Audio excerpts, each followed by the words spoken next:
देव ने दो वृक्ष भेजे। कौन कौन से वृक्ष भेजे? एक कल्प वृक्ष, एक पारिजात। कल्प वृक्ष इसलिए भेजा गया कि राम जी ने हाथ जोड़े कल्प वृक्ष के और कहा कि भोजन दे दो। कल्प वृक्ष से जो मांगो वो मिल जाता है। बना हुआ भोजन सामने आ गया, ना अग्नि लगी, ना पानी लगा, ना धेनु लगी, और भोजन दुर्वासा जी के सामने। दूसरा पारिजात का वृक्ष आया।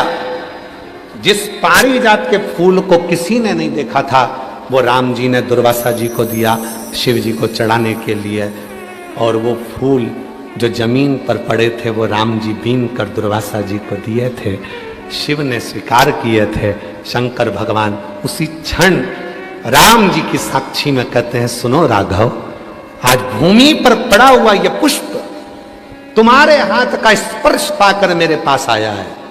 आज के बाद संसार का मनुष्य जब पारिजात का फूल मुझे देगा तो वो तोड़ कर देगा तो फल नहीं मिलेगा, पर भूमि पर पड़ा हुआ देगा तो मैं राम के रूप में उसको स्वीकार करूंगा।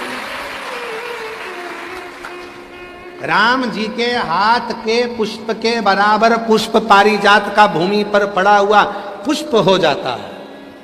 और दुनिया के लोग बात करते हैं कि ये पानी मत चढ़ाओ, वो पानी मत चढ़ाओ, ये मत करो। शिव जी को ये कई लोग कह देते हैं, ये बेलपत्र तुम्हारी पूरी टूट गई है, ये बेलपत्र खंडित हो गई है, ये खंडित बेलपत्र है, शिव जी को मत चढ़ाओ, इसकी एक पत्ती नहीं है, शिव जी को मत चढ़ाओ, ये बेलपत्र का आधा टुकड़ा है, शिव जी को मत चढ़ाओ, ये बेलपत्र का इतना सा टुकड़ा है, शिव जी को मत चढ़ाओ। शिव महापुराण की कथा जिसने पढ़ी नहीं है वो व्यर्थ की बात करते हैं। और जिन्होंने शंकर जी को जान लिया, शिव महापुराण में यहां तक लिखा है कि अगर बेलपत्र के 1,00,000 टुकड़े हो जाएं और बेलपत्र सूख भी जाए, सूख कर भी उसका चूरा बन जाए और चूरे का भी एक तिनका मात्र भी शंकर को चढ़ जाए तो सहस्त्र बेलपत्र के फल के बराबर फल प्राप्त हो जाता है।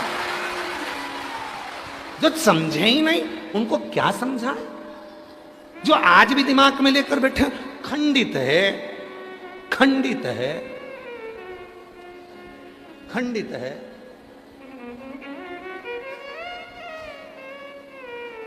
खंडित है। कई लोगों के दिमाग में बैठा रहता है। और आप लोगों से निवेदन है, आज की कथा में से ये वाला वीडियो काट के डाल देना आप लोग। जो लोग कहते हैं बेलपत्र खंडित है, बेलपत्र का टुकड़े से टुकड़ा, टुकड़े से टुकड़ा भी अगर है और वो भी अगर शिव को समर्पित है तो वो भी सहस्त्र बेलपत्र के बराबर हमें फल दे रहा है। सहस्त्र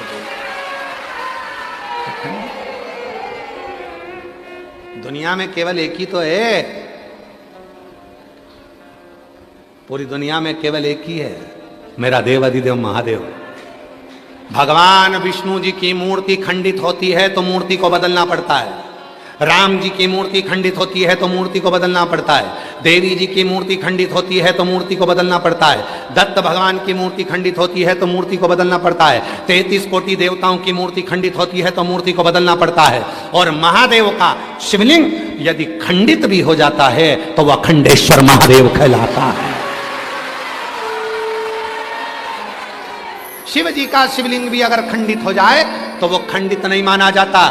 1000 टुकड़े हो जाएं तो खंडित नहीं माना जाता। उसके टुकड़े टुकड़े हो जाएं तो भी खंडित नहीं माना जाता। वो अखंडेश्वर हो जाता है, सहस्त्रेश्वर हो जाता है, लक्षेश्वर हो जाता है। वो साधारण नहीं रहता है।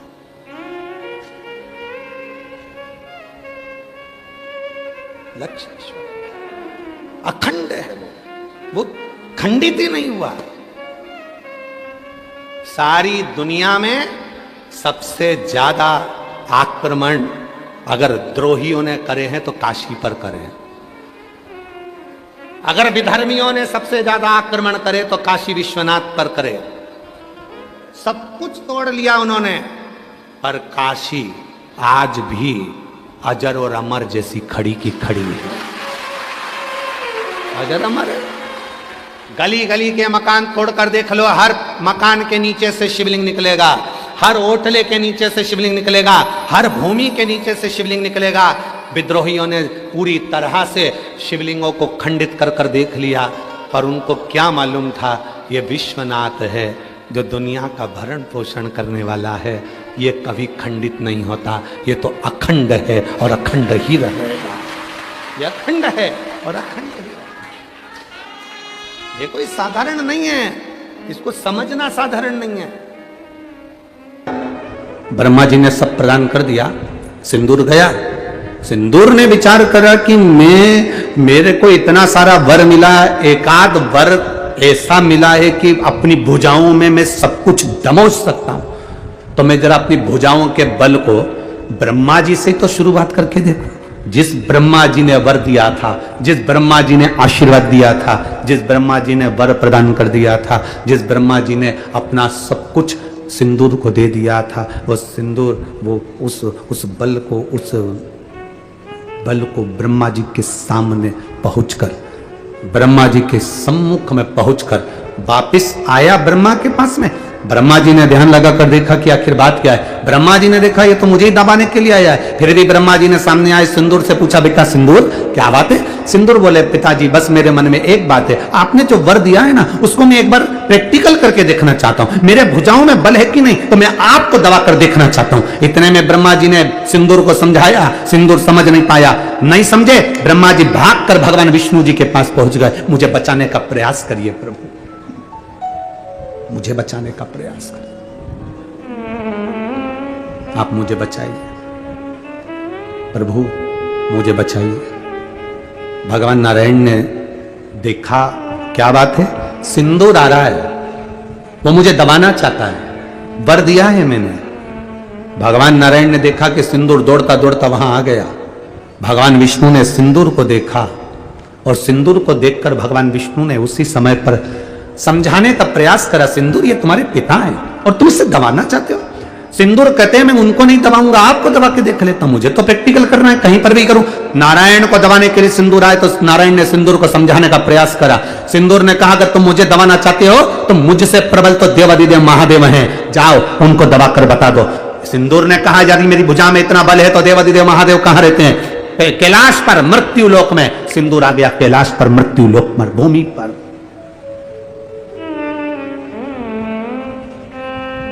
मृत्यु लोक की धरा पर, ये पृथ्वी पर, कैलाश पर आया सिंदूर। सिंदूर जैसे ही कैलाश पर आया, आते से सामने से मां के केश खुले हुए थे, पार्वती जी के केश खुले हुए। मां बड़ी सुंदर, मस्तक पर बिंदी कुंकू की लगी हुई है, रौली की बिंदी है मां के मस्तक पर, नैनों में सुरमा है मां के, लाली होठों पर लगी है मां के, केश खुले हुए हैं मां के। जो सिंदूर ने माता पार्वती जी का दर्शन किया, जो सिंदूर ने मां जगत जननी का दर्शन किया, बस भोलेनाथ जी के पास तो बाद में गया, पहले माता पार्वती जी का हाथ पकड़कर खींचकर अपने साथ ले जाने लगा। जगत जननी के शब्द की गूंज पड़ी, शब्द की गूंज। नारी जब चीखती है, नारी जब चीखती है, उसकी चीख सुनकर जो उसका साथ दे देता है, परमात्मा भी उसको वर दे देता है। परमात्मा भी वर दे देता है। दो लोगों ने चीख सुनी थी नारी की। एक चीख माता सीता का जब हरण हुआ तो माता जानकी जी चीख दी, रावण जब खींच कर ले जाने लगा, जानकी जी चीखी, जटायु ने सुना, सुनते से जटायु ने आकर रावण के साथ में युद्ध किया, सीता को बचाने का प्रयास किया। चीख सुनकर सीता को बचाने का प्रयास किया। भले जटायु खुद मर गया, पर राम जी की गोद उस जटायु को मिल गई, क्योंकि सीता की चीख सुनकर उसको बचाने का प्रयास करा। और दूसरी चीख थी द्रौपदी की। द्रौपदी चीख रही है, मुझे बचाओ बचाओ बचाओ, और भीष्म पितामह उस सभा में बैठे रहे, उठकर खड़े नहीं हुए। एक चीख पक्षी ने सुनी तो राम की गोद मिल गई मरते समय, और एक चीख भीष्म पितामह ने सुनी, जो उठकर बचा ना सके तो बाणों की सैया पर पड़े रहे और अपने प्राण मृत्यु के लिए मांगते रहे कि मैं मर जाऊं ऐसी कृपा कर दो, मैं मर जाऊं ऐसी कृपा कर दो। बाणों की सैया पर पड़े थे क्योंकि नारी की चीख सुनकर उसका साथ नहीं दे सके थे।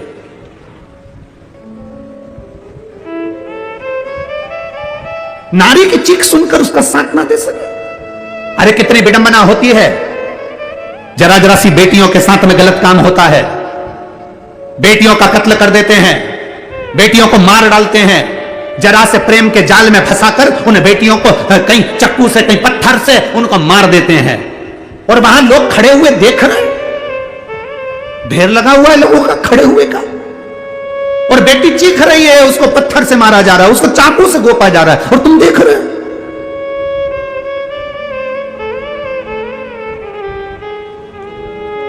मेरा संपूर्ण बेटियों से निवेदन है, सबसे पहले तो अपने सनातन धर्म को छोड़कर किसी दूसरे धर्म के किसी लड़के की ओर आंख उठाकर भी मत देखना।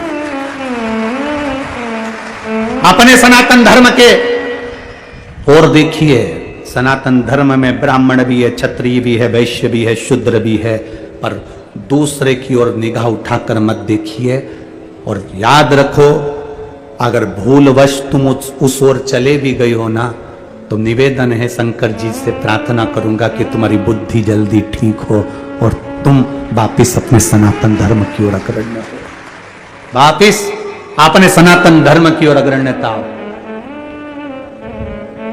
कहां सीता जी चीखी तो जटायु ने बचाया, तो राम जी की गोद मिली। द्रौपदी चीखी, भीष्म पितामह उठकर खड़े नहीं हुए, चीख को सुनकर भी उसको नहीं बचा पाए, तो मरे तो बाणों की सैया पर पड़े रहे, बाणों की सैया पर पड़े हैं।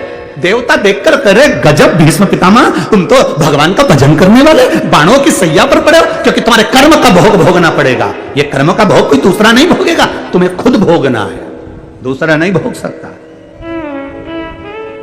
अच्छे कर्म करिए, आप अपना कर्म अच्छा करोगे, आप अपने कर्म का भोग भोगोगे। सियोर वाला महाराज अगर अच्छा कर्म करेगा तो उसको भोग भोगना है, आप बेकार कर्म करोगे तो आपको भोगना है, हम बेकार कर्म करेंगे तो हमें भोगना है। कर्म की गति प्रत्येक को भोगना पड़ती है, कोई दूसरा नहीं भोगेगा महाराज, भोगना अपने को पड़ेगा।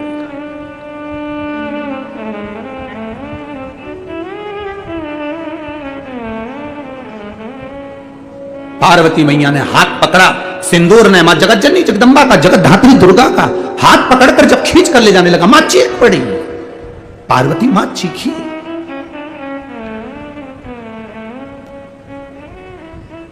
इस कथा को सुनकर एक व्यक्ति ने मैसेज करा था एक बार पहले और कहा था कि पार्वती जी तो दुर्गा जी थी, तो फिर सिंदूर को मार सकती थी, फिर दुर्गा जी उस समय पर क्यों चीखी, उनको तो मार देना था। पत्नी के, स्त्री के, नारी के कई रूप होते हैं। जब पति के साथ में नारी रहती है तो पूरी जवाबदारी पति की होती है। अकेली मार्केट में अगर सब्जी खरीदने और कपड़े खरीदने गई है तो अपनी दमदारी पर जाती है, तब दिखा सकती है कि देवी क्या होती है।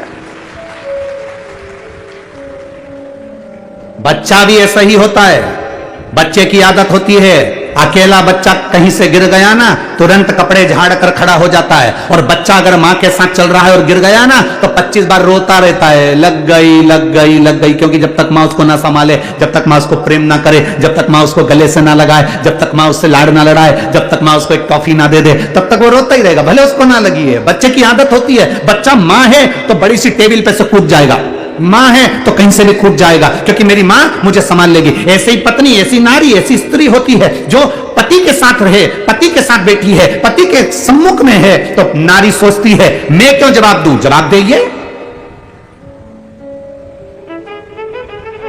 हां, अपनी बहन के साथ जा रही है, बच्चों को लेकर जा रही है कपड़े दिलाने के लिए, और फिर कहीं का कुछ बोल दे, फिर तो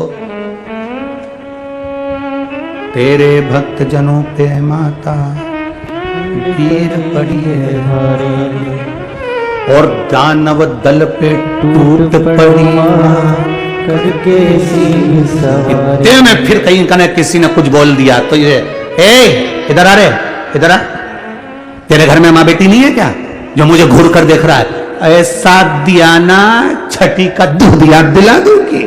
बस अकेली थी इसलिए दम था, पति के साथ थी तो पति प्रबलता में दिखे। तो माता पार्वती जी चाहती तो उसको मार देती सिंदूर को, कब का, पर मां ने मारा नहीं है, क्योंकि माता पार्वती को यह मालूम है कि सिंदूर जब अपने ब्रह्मा पिता को दबाने के लिए गया था तो ब्रह्मा जी को क्रोध आ गया था कि मेरा बेटा होकर मुझे दबाने आया है, सिंदूर तुम मुझे दबाने आया है, मैं तुझे श्राप देता हूं, तेरी मृत्यु होगी तो पार्वती के पुत्र गणेश के द्वारा होगी। यह उसे वर मिला था। तो पार्वती जी को मालूम है कि फालतू में अपनी एनर्जी खत्म करने से कोई मतलब नहीं है, मरेगा तो मेरी औलाद से ही मरेगा, तो काहे को फालतू का टेंशन ले अपन।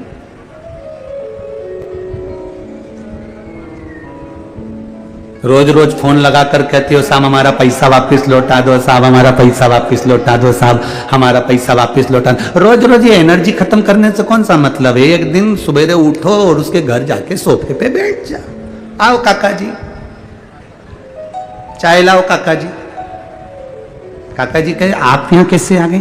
कुछ नहीं, वो तुम्हें जो दिया था वो भूल गए थे, मेरे पति रोज रो रहे हैं, तकलीफ में है, देकर गलती नहीं करी है। कब दोगे, तारीख बताओ, अब भी की अब भी। एक मोबाइल साथ में ले जाओ, रिकॉर्ड करके लाओ कि इतनी तारीख को दूंगा। अब नहीं मिला तो जगत जननी चंद्रघंटा बन के फिर आ जाएगी। अभी तक जान लिया दे।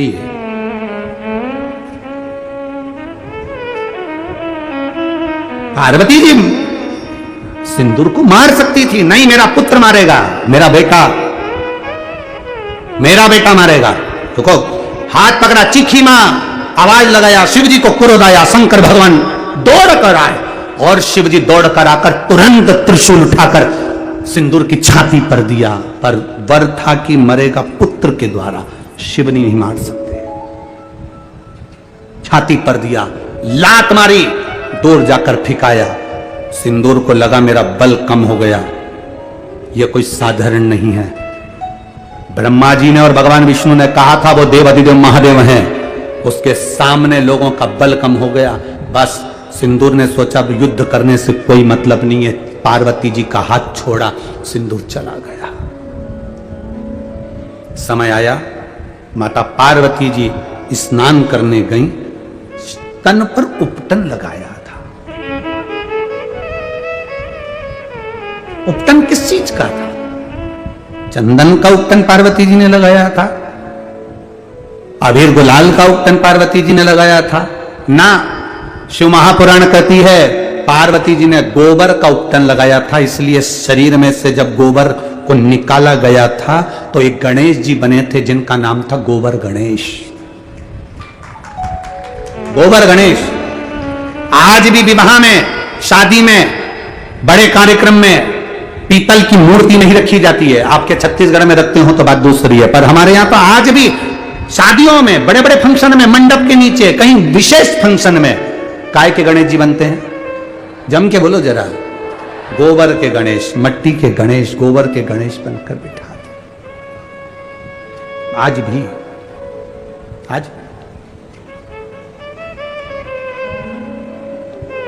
गोबर गणेश जी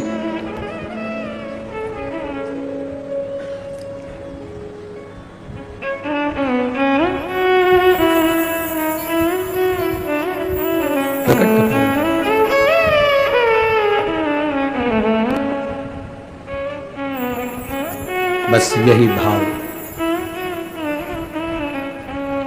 जब गणेश जी महाराज विनायक का सिर कटा, हाथी का शीश लाकर लगाया, तब उस जगह पर गणेश जी महाराज ने अपनी माता से पूछा कि मेरा जन्म का कारण क्या है? तो एक ही कारण था, वो तेरे पिता बताएंगे, वो तेरे पिता बताएंगे तेरे जन्म का कारण क्या है। जाओ।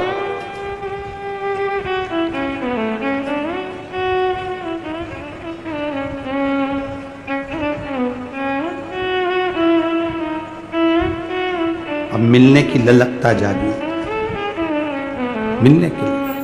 अरे काशी वाले से मिलना बड़ा जरूरी है, ये भीतर की ललकता है।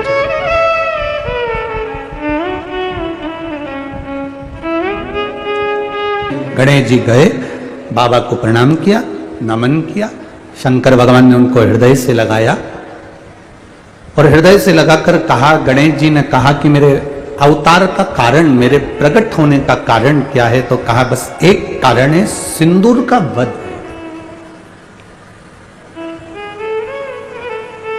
ये किसी एक कल्प की कथा नहीं है, अनेक कल्प की कथा, सिंदूर का वध। भगवान गणेश जी ने कहा ठीक है, समय आया, गजानन के रूप में सिंदूर के, जिस नगर में सिंदूर रहता था उस नगर में श्री गणेश जी महाराज गजानन बनकर गए। गजानन बड़ा सा एक स्वरूप, तोंद बड़ी, स्वरूप बड़ा, शरीर में खूब सारा बल लेकर सिंदूर के पास गए और जाकर आवाज लगाई कि मुझे भूख लगी है।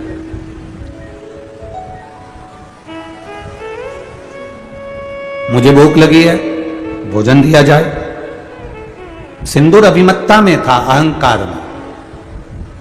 उसे अपनी बल का, अपने राज्य का, अपनी सत्ता का, अपने वैभव का बल बहुत था। देखिए,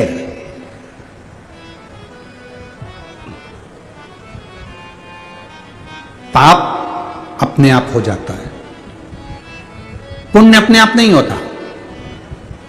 पाप और पुण्य में ये बहुत बड़ा अंतर है। पाप और पुण्य के अंदर पाप अपने आप हो जाएगा।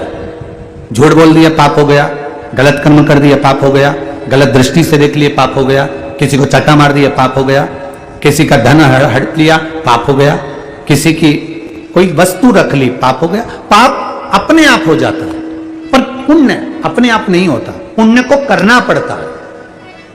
पाप को करना नहीं पड़ता, पाप अपने आप हो जाएगा। पाप इतना विचित्र होता है कि अपने आप ही प्रकट हो जाता है। आप मोबाइल देख रहे हो, मोबाइल देखते देखते देखते देखते किसी का एक मैसेज आ गया, मैसेज में उसने उसकी निंदा लिख दी, तुम्हारा पाप उपजने वाला है, इसलिए उसमें तुमने नीचे कमेंट्स में अपनी तरफ से भी एक बात लिख दी, पाप सामने प्रकट हो गया। मतलब तुम्हारे भीतर वो गलत विचार आ गया, गलत सोच आ गई, गलत दृष्टि आ गई।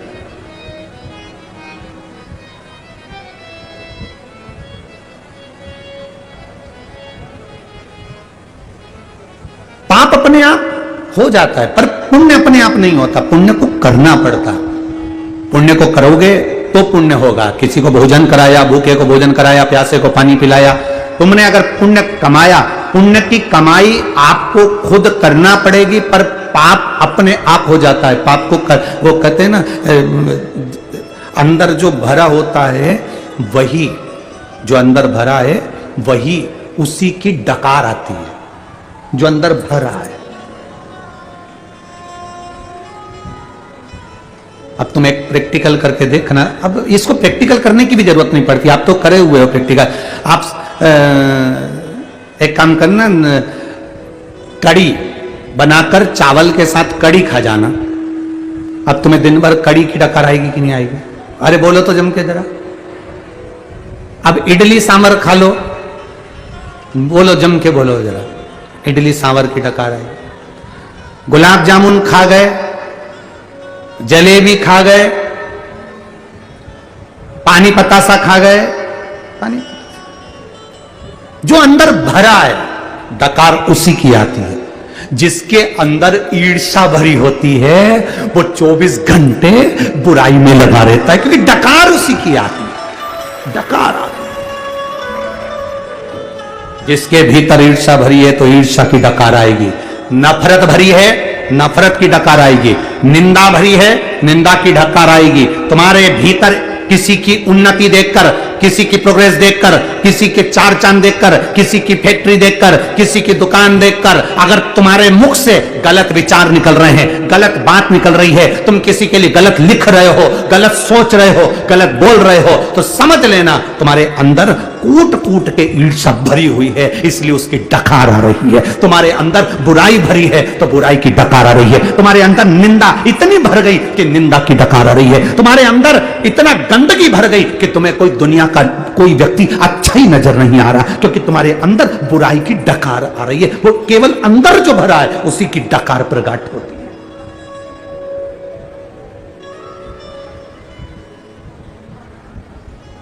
कभी कभी कोई अगर आपको गलत लिखे तो आप उसका जवाब मत देना, बस इतना समझ जाना कि डकार आ रही है। इसके अंदर ईर्ष्या कितनी भर गई जो डकार आ रही है। गलत लिख रहा है, गलत सोच रहा है, गलत विचार कर रहा है, गलत दृष्टि रख रहा है, गलत विचार से सराबोर हो रहा है। उसके अंदर भरा कितना है, उसके अंदर भरा क्या है। और जिसके अंदर भगवान की भक्ति भरी होती है उसके मुख से जब भी निकलेगा जय सीताराम, जय श्री कृष्णा, ओम नमः शिवाय, श्री शिवाय नमस्तुभ्यम, उसके अंदर जो भरा होगा। कहीं भजन हो रहे होंगे ना, रात्रि को कहीं बार भजन होते हैं, आपके मोहल्ले में रात्रि को भजन हो रहा है, जिसके अंदर जो भरा होता है तो भजन हो रहे होते हैं तो उसका मन लग जाता है, जाऊं मैं सामने ढोलक पीट रही भाई। तो ऐसे कई ऐसी भी रहे कि वहीं सो जाए, खाया पिया सोए, पर कई ऐसी अगर कम पंडाल में कहीं भजन हो रहा है तो दो चार इकट्ठी होकर पहुंच जाएगी, मोहल्ले के लोग वहां पहुंच जाएंगे, चलो भजन हो रहा है, सुनेंगे। और सुनते सुनते फिर डकार निकलना प्रारंभ, उसके मुंह से भी निकल गया, काशी वाले से मिलना बड़ा जरूरी, डमरू वाले से मिलना बड़ा जरूरी। अब वो भी पहुंच गई, वो भी भजन गाने लगी। इतने में किसी ने कह दिया तुम्हें भजन आता है? नहीं आता तो भी बोल दे, तांबा का हंडा में था तो धरो पानी, नीन हाय भोला मिला के रहूंगी, भोले को अपना बना के। ये भजन के चक्कर में भी कई बार लड़ाई हो जाती है। एक बार हमारी कथा थी मध्य प्रदेश के बुधनी में। अब बुधनी में कथा थी तो वहाँ ग्राउंड में कथा होती थी, सामने खेल का ग्राउंड था और वहाँ कथा होती। तो एक माँ ने आकर कहा, गुरुजी मेरा पति मुझे भजन में नहीं आने देता, मैं उससे कह के थक गई, फिर भी मुझे कभी भजन में जाने ही नहीं देता। तो हमने कहा हमारे यहाँ तो कोई भजन हो नहीं रहे, तो तुम यहाँ के, आपके यहाँ की बात नहीं है, हम कहीं पे भी भजन होता है ना, जाने नहीं देता।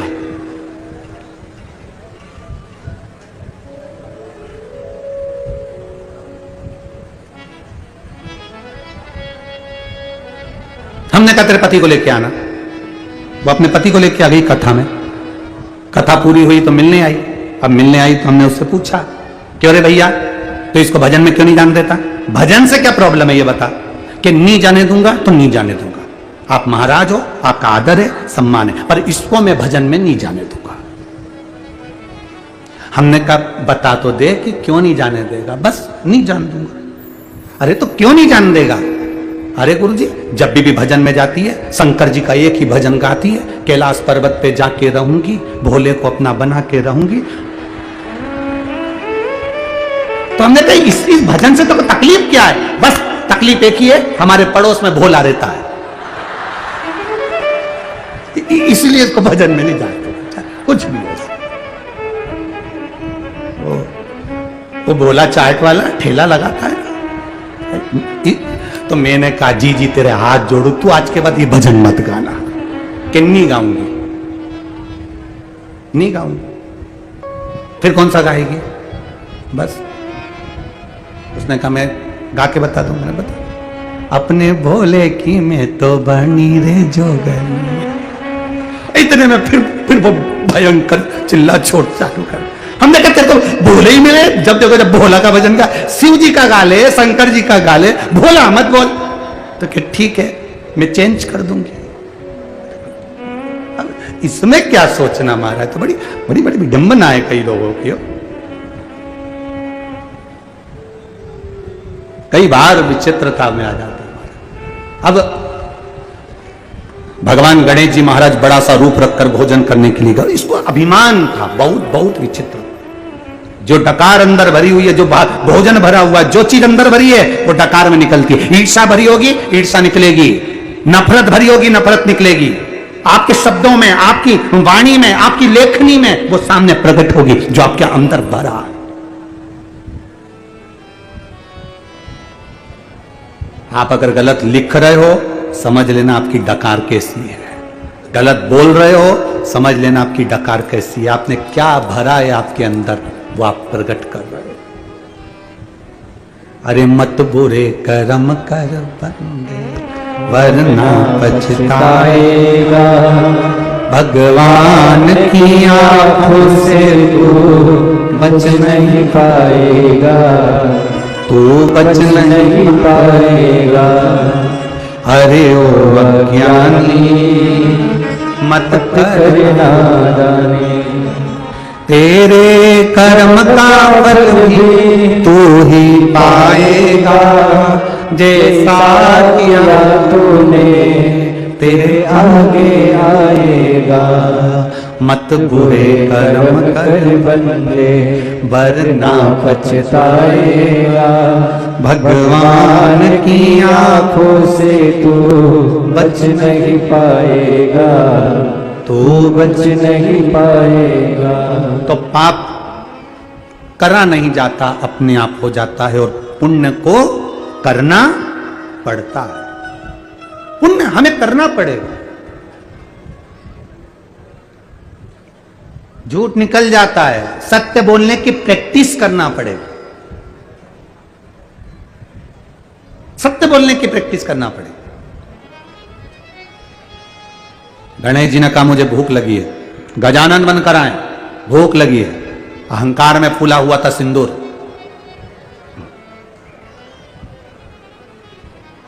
सिंदूर अहंकार में फूला हुआ था। क्या है भोजन?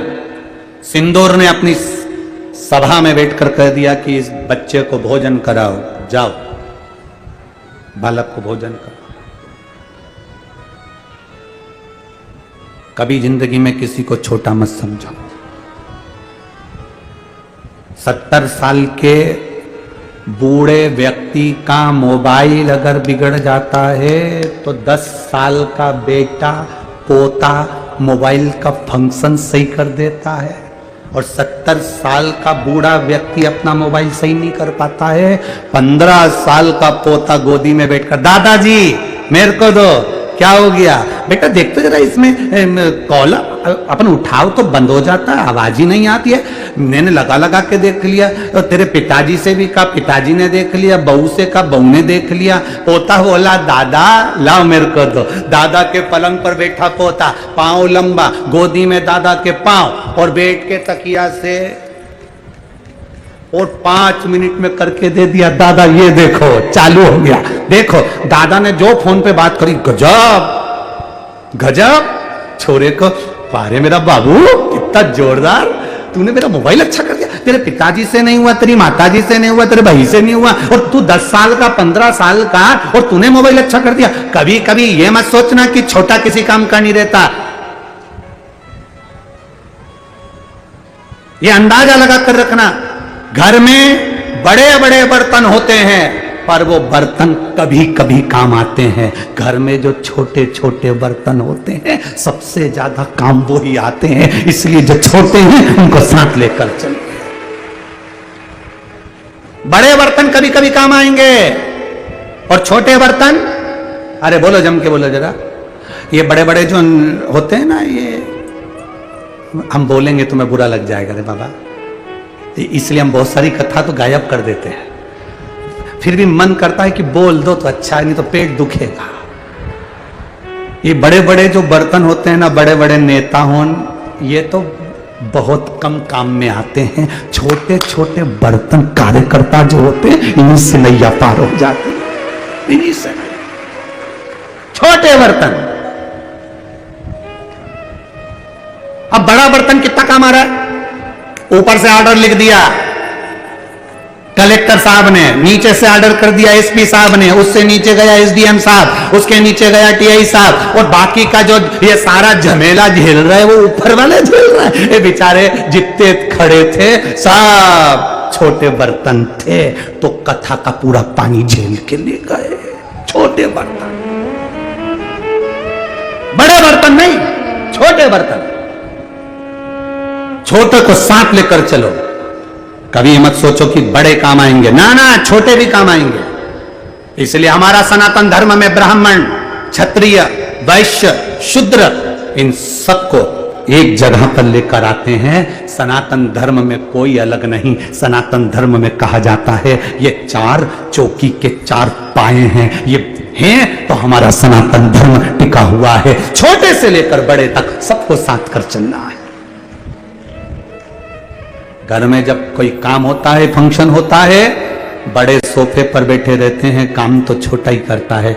मामी जी भोजन ला दूं, काकी जी रोटी ला दूं, पोछा लगा दूं, कपड़े उठा दूं, सामान रख दूं, छोटा काम आता है। छोटे बर्तन हर जगह काम आ जाएंगे, बड़े बर्तन किसी काम के नहीं। शादी में दहेज में तुम्हें इतने सारे बर्तन मिले, दहेज में बड़े बड़े बर्तन मिले, तुमने कितने बर्तन दहेज के आज तक निकाल के रखे? बोलो रही जी जी, दहेज के सारे बर्तन निकाले क्या? नहीं, दहेज के सारे बर्तन बोरे में बंद रखे हैं। पर जैसे ही मेहमान ज्यादा बड़े, जा वो बोरे में से छोटा वाला प्लेट लिया तो जा, छोटी प्लेट निकाला, चम्मच निकाला, जल्दी जा, छोटी प्लेट, छोटी चम्मच, छोटा सामान, छोटी वस्तु निकाल कर लिया है। इसलिए शिव महापुराण की कथा कहती है, जितने छोटे बनकर अपनी जिंदगी को जियोगे उतने परमात्मा के करीब बने रहोगे, उतने नजदीक में रहोगे। छोटे बर्तन काम, बड़े नहीं। वो एक लाइन बोलते हैं सब लोग, बड़ा हुआ सो जैसे पेड़ खजूर, पंथी को फल लगे, क्या फायदा? छोटे बनकर जिंदगी को जीना एक आनंद का विषय है, आनंद का विषय। सिंदूर ने कह दिया छोटा है, ये छोटे से बच्चे को जाओ भोजन करा दो। गजानन भोजन करने बैठे, सिंदूर ने कह दिया जिमाओ छोटा सा। अब इनको क्या मालूम था वो छोटा बड़ा भारी था। एक बार में जितना परोसा गया था वो तो एक ही बार की थाली उठा के निपटा गया। दूसरी बार परोसा वो भी खा गए, तीसरी बार परोसा वो भी खा गए। जितना सिंदूर के यहाँ का भोजन था सारा खा गए। द्वारपाल दौड़ कर जाकर बोले सिंदूर महाराज वो तो पूरा खा गया, कुछ नहीं बचा। सिंदूर के मैं राजा महाराजा, क्या कमी, लाओ और दो। वो और खा गया। आखिरी में सिंदूर को लगा मैं पार्वती जी का हाथ पकड़कर इसलिए ला रहा था कि उनके घर में औलाद ना हो। ब्रह्मा जी ने कहा गणेश जी का प्रागट्य होगा और तेरे प्राण हरेगा। सिंदूर की बुद्धि में आया ये कहीं गणेश तो नहीं है, गणेश तो नहीं। तब सिंदूर उस बालक के साथ में युद्ध करने के लिए आतुर हुआ। और सिंदूर जब बालक के साथ युद्ध करने को आतुर हुआ तब गणेश जी महाराज ने सिंदूर के प्राणों को हरने के लिए जो प्रहार करा अंकुश का, ऐसा प्रहार, तड़पने लगा सिंदूर, तड़पने लगा। प्राणों को हरा, रक्त की धार निकली। जो रक्त की धार निकली तो सिंदूर मरते मरते हाथ जोड़कर कहता है मुझे क्षमा करो, मैं ब्रह्मा के मुख से जमाही द्वारा निकला हूं, मेरा नाम सिंदूर है।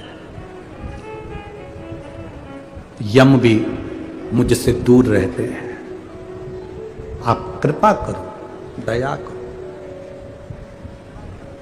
मेरे शरीर से निकले हुए इस रक्त को, मेरे शरीर से निकले हुए इस भाग को आप अपने तन पर धारण करो गजानन, और वर दीजिए ये सिंदूर जिस जिस स्थान पर होगा वहां यम के दूत भी निगाह न कर सके, ऐसा वर दे दीजिए। ये वर दे, ये अखंडता दे, अखंडता।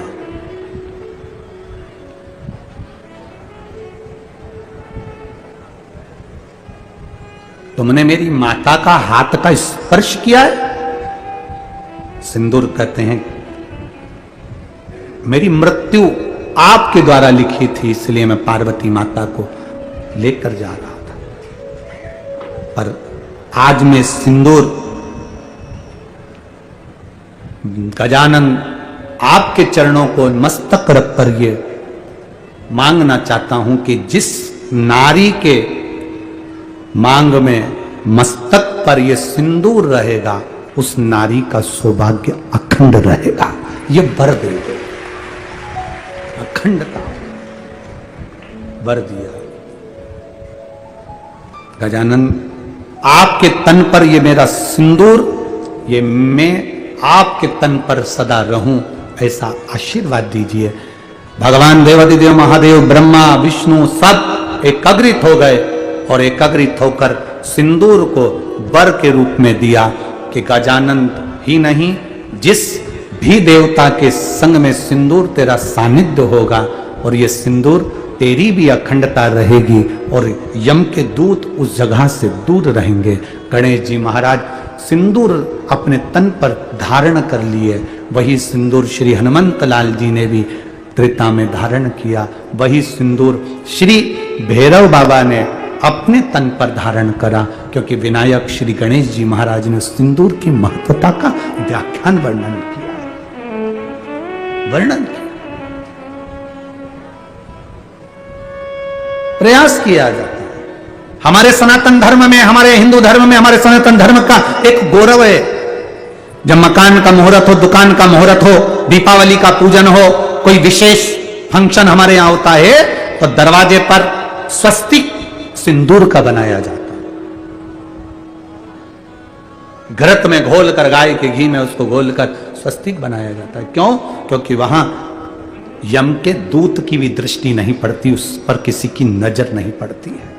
सिंदूर की इतनी महत्वता, नारी क्यों सिंदूर लगाती है अपनी मांग में? सिंदूर की महत्वता नारी के जीवन में क्यों होती है? उसका कारण केवल इतना सा होता है कि उसके मस्तक पर अगर सिंदूर है तो किसी की दृष्टिता उस पर ना पड़े, किसी की कुदृष्टि उस पर ना पड़े, और नारी का अखंड सौभाग्य उसके जीवन में रहे, अखंड सौभाग्य।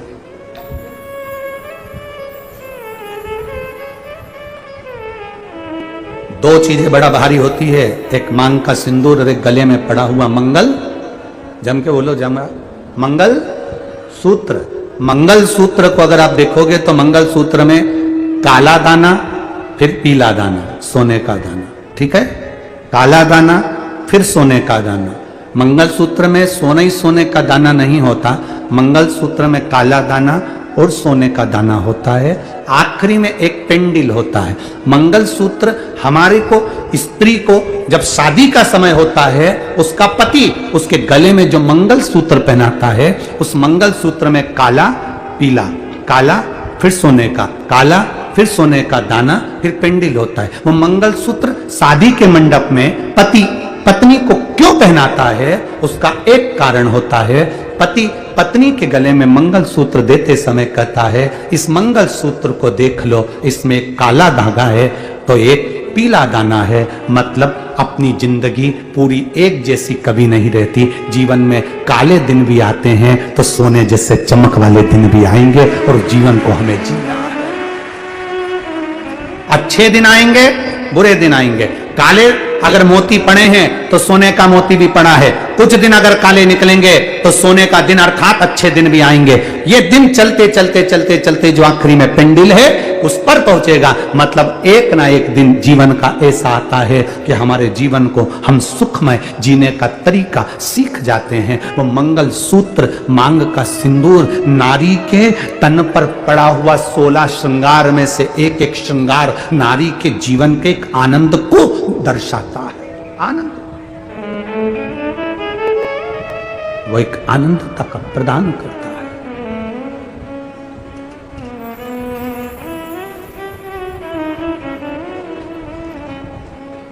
सखीरी डमरू वाले से हमारी लड़ गई अखियां, सखीरी काशी वाले से हमारी लड़ गई अखियां, बचाया था बहुत लेकिन हमारी लड़ गई अखियां।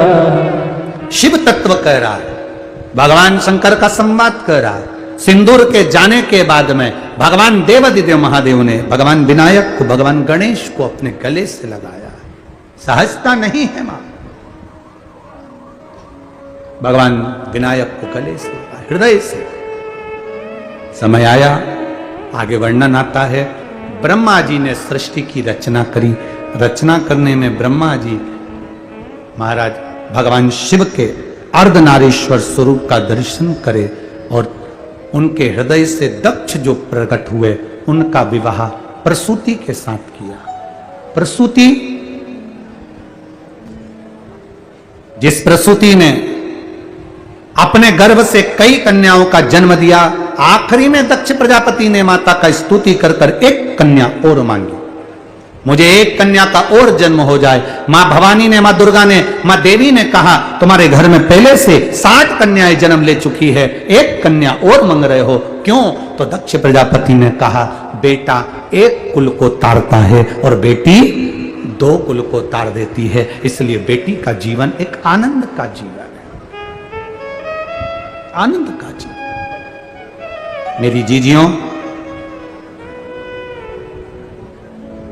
कभी अगर आप किसी डॉक्टर से राय लेना तो वो आपको बताएगा,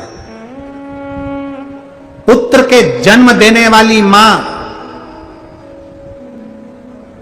की उम्र 5 वर्ष कम हो जाती है और बेटी को जन्म देने वाली मां की उम्र 2 वर्ष बढ़ जाती है। बेटी, किसी डॉक्टर से आप पूछना, किसी साइंस वाले से आप बात करना, कभी नेट पर सर्च करना कि बेटे के जन्म देने वाली मां और बेटी को जन्म देने वाली मां के जीवन का एक चरित्र का स्मरण करिए। बेटी को जन्म देने वाली मां साधारण नहीं, बड़े भाग्यशाली हो जिनके घर में बेटी जन्म लेती है, बड़े भाग्यशाली, किस्मत वाले, बहुत प्रबल किस्मत वाले हो आप जिनके घर में बेटी ने जन्म लिया है। महाराज भिलनी, वो भिलनी चली तो गई थी अपने घर से कि मेरे पिता मेरी शादी के लिए इतने सारे पशुओं को लेकर आए हैं और इतने सारे पशु मेरी शादी में मरेंगे, दोष लगेगा। तो भिलनी अपना घर छोड़कर चली गई थी, मातंग बाबा के आश्रम में पहुंच गई थी, वहां ज्ञान उपजा उसको और उसने तप साधना करी, भगवान राम की प्रतीक्षा करी। उस शबरी ने भगवान राम का दर्शन किया। ईमानदारी की बात का स्मरण करिएगा, शबरी मां को जब राम जी का दर्शन हुआ, सबसे ज्यादा प्रसन्नता अगर किसी को थी तो शबरी के माता पिता को थी कि हमारी बेटी ने राम का दर्शन कर लिया। हमारी बेटी ने, जब एक बेटी अपने माता पिता का नाम रोशन करती है, अपने माता पिता के बतलाए हुए मार्ग पर चलती है, अपने माता पिता की एजुकेशन जो दी गई है उसके अनुकूल कार्य करती है, जब एक बेटी अपने माता पिता का नाम रोशन करती है, विद्वत्ता में, एजुकेशन में, पढ़ाई में, खेल और ये अन्य संस्थाओं में जो कार्य कर कर अपनी बेटियां जब अपना नाम रोशन करती है माता पिता का, तो माता पिता का सीना तन जाता है। और जब वही बेटी कहीं गलत लड़कों के साथ फंस जावे, कहीं गलत संगति में चली जावे, कहीं गलत विचारों में चली जावे, तो माता पिता को भी रोना पड़ता है। मां भी सोचती है जिस बेटी को जन्म दिया वो कहां चली गई। दक्ष प्रजापति ने मांगा, माता देवी से कहा कि मुझे एक बेटी का जन्म हो जाए, एक बेटी दे दी। बेटी कहां से आएगी? तो कहा कि मैं स्वयं बेटी के रूप में जन्म लूंगी। माता प्रसूति के गर्भ से सती मां प्रकट हो गई, प्रसूति के गर्भ से।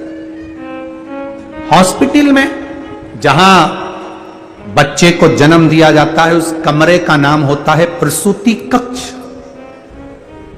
दक्ष प्रजापति की पत्नी के नाम से आज भी वो कक्ष है, प्रसूति कक्ष।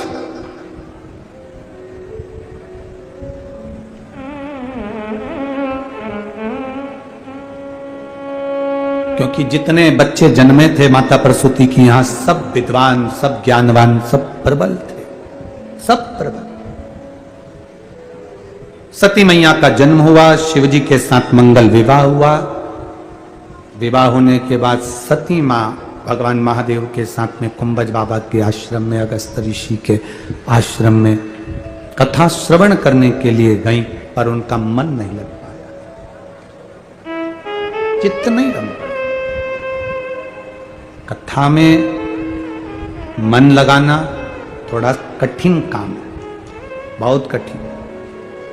ये कहीं पुराना हमारा जो संस्कार होता है, पुराना हमारा जो संस्कार होगा, उसके कारण हमारा मन कथा में रम जाता है। और अगर संस्कार हमारे पुराने ठीक नहीं है तो हमारा मन नहीं रमता। आप में से कितने लोग हैं जो गाय को रोटी देते हैं? जम के बोलो। सब है? हाँ ठीक है। सब गाय को रोटी देते हो? काय के लिए देते हो? कोई तुमसे पूछे कि गाय को रोटी काय को देते हैं, बोलो, जम के बोलो जरा। चलो अच्छा, पहले नंबर का डूम वाला, जितना भी पंडाल वाले, उस पंडाल वाले जरा बोलो तो जरा, गाय को रोटी काय के लिए देते हो? अरे बोलो ना, काय के लिए देते हो? चलो ठीक है, तुम बोलो रे जी जी। बीच पंडाल वाले, गाय को रोटी क्यों देते हैं?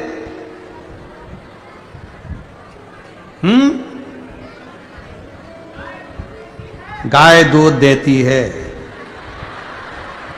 और नी दे तो तुम रोटी भी नहीं दो। है राम जी रे राम जी, धन्य हो रे तिल दाने हो रहा, तुम्हारी तो नजर उतार लू। चलो जाने दो। तीसरे नंबर के पंडाल वाले बोलो, गाय को दूध रोटी काहे के लिए देते हैं? उसमें 33 कोटि देवता हैं, इसलिए गाय को रोटी देते हैं। ठीक है, तो पति के भी तो देवता हैं। अरे जीजियों, गाय को रोटी क्यों दी जाती है? हमारा शास्त्र कहता है, गरुण पुराण कहती है, विष्णु पुराण, गर्ग संहिता, पद्म पुराण, शिव पुराण, लिंग पुराण, नर्मदा पुराण, नारद पुराण, कूर्म पुराण, किसी भी पुराण का स्मरण करिएगा। गाय की जो योनि है, ये 33 जो हमारे 84 लाख योनियां होती हैं, उसमें अंतिम योनि गौ माता की है, और गाय की योनि छूटने के बाद 84 लाखवीं योनि मनुष्य की है। समझना जरा, गाय के बाद कौन सी योनि आएगी? जम के बोलो जरा। मनुष्य की योनि। हम गौ माता को रोटी क्यों देते हैं? गाय को हम धन्यवाद देते हैं कि तू इतनी योनियां काटती काटती अब अंतिम पड़ाव पर आ गई। तूने कौन सा पुण्य करा था जो अब तू मनुष्य की योनि लेने जा रही है? तेरा साधुवाद, अंतिम योनि पर पहुंची है तू। अब गाय की योनि से छूटेगी तो मानव की योनि में आएगी। धन्यवाद गौ माता, 84 लाख योनियां काटते काटते काटते काटते अंतिम योनि पर आकर तुम टिक गई हो। और प्रभु कृपा से कौन सा भजन, कौन सा पुण्य, कौन सा अच्छा काम करा जो तुम इस योनि में आ गई। अब इस योनि से छूटोगी, मनुष्य की योनि में जाओगी, मानव की योनि में रहकर भगवान का भजन करोगी। इसके बाद तुम्हारी कोई योनि नहीं होगी, तुम भगवान की हो जाओगी, फिर कोई योनि में नहीं पड़ना पड़ेगा। तुम्हारे अंदर भजन करते करते 84 लाख योनियों को काटते काटते तुम गौ माता की योनि में आए हो। जब हमारे यहाँ कोई व्यक्ति अच्छा काम करता है तो उसका सम्मान किया जाता है, आदर किया जाता है। गौ माता के अंदर भजन करते करते गौ माता 84 लाख योनियों को काटती काटती काटती काटती अंतिम सीढ़ी पर पहुंच जाती है। तब हम गौ माता को सम्मान देते हैं, मां तेरे बराबर दुनिया में कोई नहीं होगा। अब तू अपनी इस योनि को छोड़कर मनुष्य की योनि में आएगी, भजन कर कर परमात्मा की हो जाएगी। मां हम तुझे क्या दें?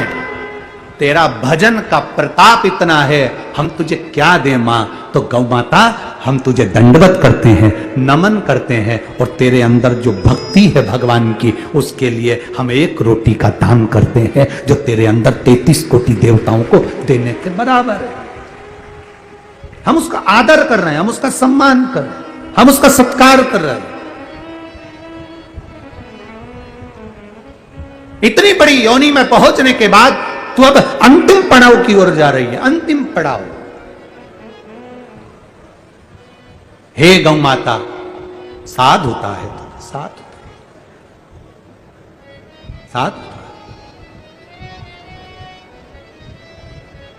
कितना सुंदर कहा है शिव महापुराण की कथा कहती है मेरे भगवान शंकर ध्रुमेश्वर महादेव बने हैं गौ माता के पेट में रहकर, मेरे शिव। और माता पार्वती धूमावती माता बनी। कितना विचित्र भाव है, कितना विचित्र भाव। जीवन में अगर आपका मनुष्य की देह मिली है, मानव का शरीर मिला है, मानव की देह अगर हमें मिली है, तुम्हारे घर में अगर रोटी बनी है, प्रयास करना उसमें से एक रोटी निकाल कर गौ माता को अवश्य देना, तो हमारा घर भी शुद्ध होता है, हमारा धन भी शुद्ध होता है और हमारा जीवन भी शुद्ध होता है, सार्थक हो जाता है। हम सुख की कामना में घर बदल कर देख लेते हैं, हम सुख की कामना में अपनी दुकान बदल कर देख लेते हैं, हम सुख की कामना में अपना व्यापार बदल कर देख लेते हैं, हम सुख की कामना में अपने वस्त्र बदल कर देख लेते हैं। शिव महापुराण की कथा कहती है सुख की कामना में घर बदल कर देख लिया, व्यापार बदल कर देख लिया, वस्त्र बदल कर देख लिए, दुकान बदल कर देख ली, अब एक बार सुख की कामना के लिए अपना दिल चित्त बदल कर देखना, सुख अपने आप मिल जाएगा। ये मकान नहीं फल रहा, हमने मकान चेंज कर दिया, ये दुकान नहीं फल रही, हमने दुकान चेंज कर दी, ये व्यापार नहीं फल रहा, हमने व्यापार चेंज कर दिया। हम सब कुछ बदल कर देख लिए, तो एक बार अपना मन भी तो बदलो कि आखिर हमारे भीतर ऐसी क्या आसक्ति है, हमारे भीतर ऐसी कौन सी तृष्णा है, हमारे भीतर ऐसा कौन सा लोभ क्या समा गया है जिसके कारण हम भगवान के पास नहीं जा पाए।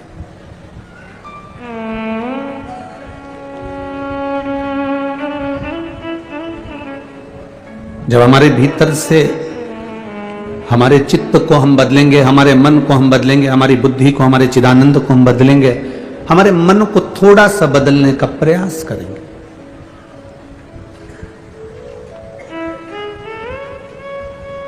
भगवान से दुनिया के लोग सब शिकायत करते हैं, पर आज तक ऐसा व्यक्ति नहीं मिला जिसने भगवान से एक शिकायत करी हो कि तूने मुझे बुद्धि कम दी है।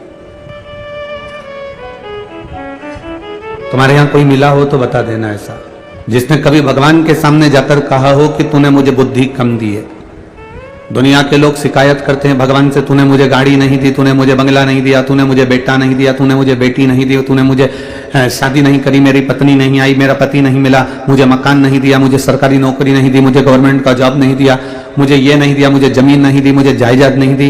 दुनिया के लोग भगवान से शिकायत करते हैं कि तूने मुझे ये नहीं दिया। आज तक ऐसा शिकायत करने वाला पूरी दुनिया में नहीं मिला जिसने भगवान से कहा हो कि तूने मुझे बुद्धि कम दी, क्योंकि सब अपने आप को श्रेष्ठ बुद्धि वाला मानते हैं, कोई अपने को बुद्धि में कमजोर नहीं मानता।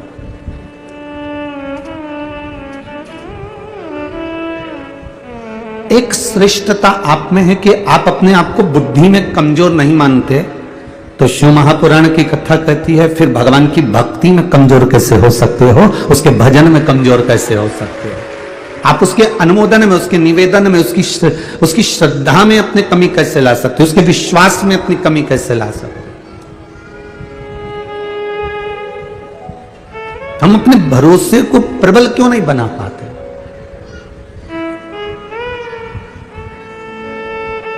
जिस दिन हमारा भरोसा, हम हमारी दृढ़ता परमात्मा के भरोसे पर छोड़ देते हैं, वो कहते हैं ना दो तरह के लोग होते हैं, कोई ईश्वर के लिए, भगवान के लिए सब कुछ छोड़ देता, दो तरह के लोग होते हैं जो एक भगवान के लिए सब कुछ छोड़ देता है और दूसरा वो जो भगवान पर सब कुछ छोड़ देता। अब दोनों का नाम आप बोलिएगा, पहला कौन व्यक्ति कौन है? दो तरह के लोग हैं। पहला कौन सा? जो भगवान के लिए, बोलो जम के बोलो, सब कुछ छोड़ दे।